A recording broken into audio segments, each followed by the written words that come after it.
Hey guys, we got some reclaimed wood here for Highlands Log, and we're prepping it, hand sanding it, and should hopefully get it ready for stain by the end of the day. And we'll kind of show you what that's like. We're going to go over the whole thing with an orbital. We've already cleaned it, got it looking pretty good, and can't wait to see what this beam turns out like.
And I'm gonna let you in on a little trade secret.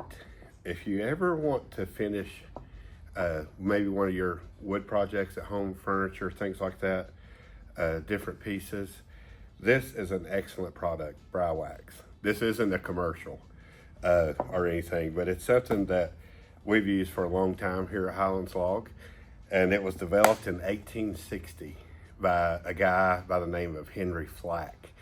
And what it is, it's carnauba wax and beeswax with a little color in it. This particular color is dark brown. And what we're going to use it for today is on this reclaimed timber. When you can see what the timber looks like now when you look at it in the video. But as we go through and rub this on, we put it on with a rag. It's pretty bulletproof, okay? You really can't mess it up. You put it on with a rag and you just rag apply it to the beam and work it back and forth. And it'll end up giving this smooth finish that's like nothing else we've ever used at Highlands. I love it especially like for handcrafted tables or furniture or beam work or mantles, things like that. This stain is absolutely beautiful. And being developed in 1860 in London, it sort of gained popularity among the craftsmen's guilds over there. And that's how I heard about it over the years. We've been going since 95, handcrafting log houses and timber frame and all that stuff. And I heard about it along the way, and it's one of my favorite products. So check it out, and we'll show you the results of it here in a little bit. Okay, I'm gonna show you a little bit about this product. It's pretty much like car wax. This is how car wax came if you're an older person. It didn't come out of a bottle, but it's a paste, a pretty thick product. If I can get it open here. There we go. And this is what it looks like. And it's a pasty formula, and I definitely recommend wearing gloves for this because it will stain your hands. You can get it off with gasoline, which probably isn't good for you, but you can't get it off. But I try to wear gloves if I'm going to do a lot. And look at this beam right here. You can see it's a lot. I think this beam is 15.5 inches tall, 8.5 inches wide, and about 15 feet long. So pretty big little project. But imagine this. But this is what I love about it. This is a reclaimed beam, and it's got some damage. It's been sawmill lumbered or milled years ago, and you can see where the saw blade came through here, and there's different damage from what it used to be. But what I love about this, you just kind of load your rag, and I want to recommend to you that you continue to use the same rag, because if not, you're going to waste product building it into the rag, if that makes sense. So I always just put my rag in here and store it in here. So I'll keep this rag for this whole beam and some other beams we've got to do. But check this out. So you just rag it, put it on, and then what happens, it takes a minute, because this is pretty waxy right now because of the temperature. It's actually snowing outside right now. But what it ends up doing is putting this wax finish, and this is far from done because you basically hand rub the whole thing. But the result is awesome. Like, there's some damage right there, and these little holes and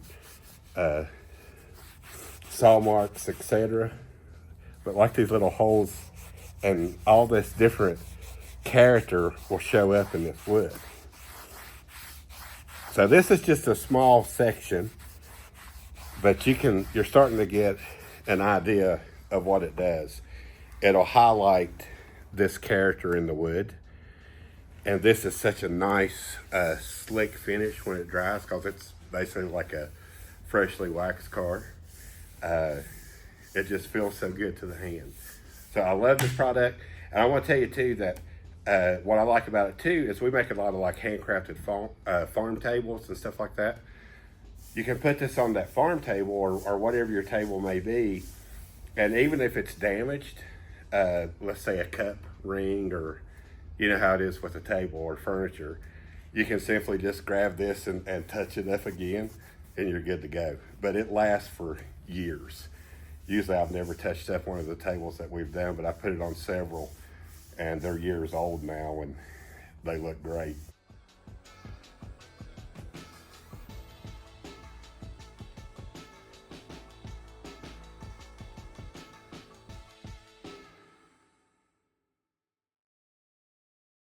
The direction of the grain is always the best way, but if you got to work it in these little divots or holes, don't worry about that. Go ahead and do it, and then just finish up going in the direction of the grain.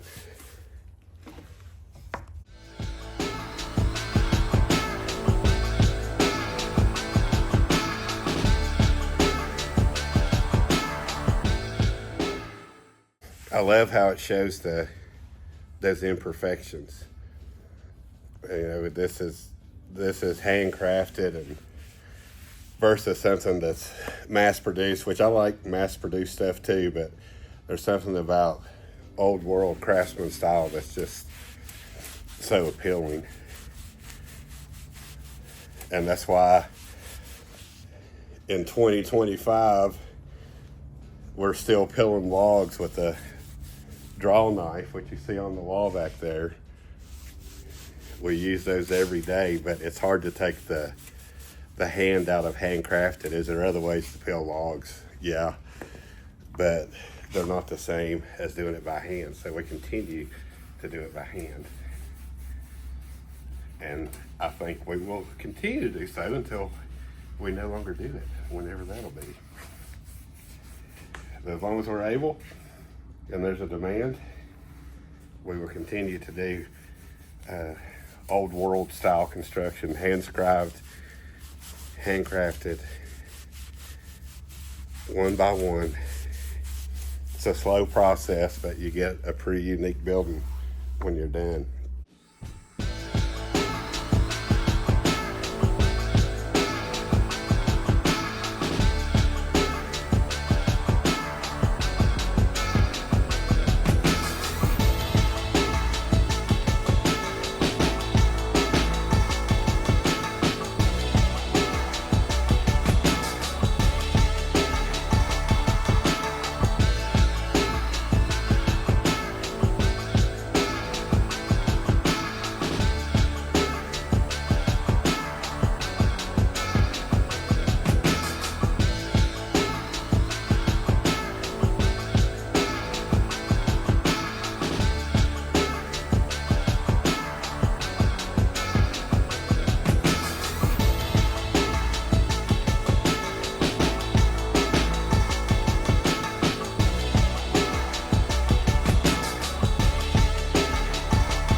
Okay, so I got one side done here, and we'll do two more sides, and then we'll sort of give you an overview of what it actually looks like.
So voila, we got the beam finished. We'll kind of take some pictures of it so you can see it or zoom in on it a little bit. We had to break out the big cam for this big old beam. But guys, thank you. Appreciate you being a part of our channel. And I hope you guys have a great week.